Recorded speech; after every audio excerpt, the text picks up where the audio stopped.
Dayang dah menyimpan hasrat lama untuk menghasilkan ataupun bekerja untuk dengan Anwar Zain, tapi tak berpeluang, especially nak merakamkan lagu ke benda-benda tu tak berpeluang lagi sebab tengok time masing-masing, lagu pun tak jumpa kan.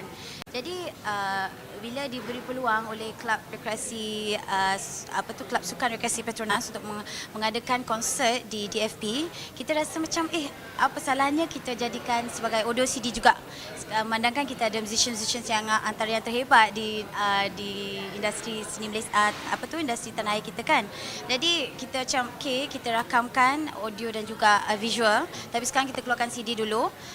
Jadi saya rasa berterima kasihlah kepada Anwar Zain kerana sudi bekerjasama dengan Dayang, sebab Dayang anggap ini satu memori bagi Dayang, dan Dayang akan kenang sampai bila-bila sepanjang Dayang bergelar sebagai seorang penyanyi lah. Kenangan yang antara kenangan yang terindah kerana dapat bekerjasama dengan beliau, sebab Dayang memang kagum dengan talent yang ada pada beliau. So terima kasihlah.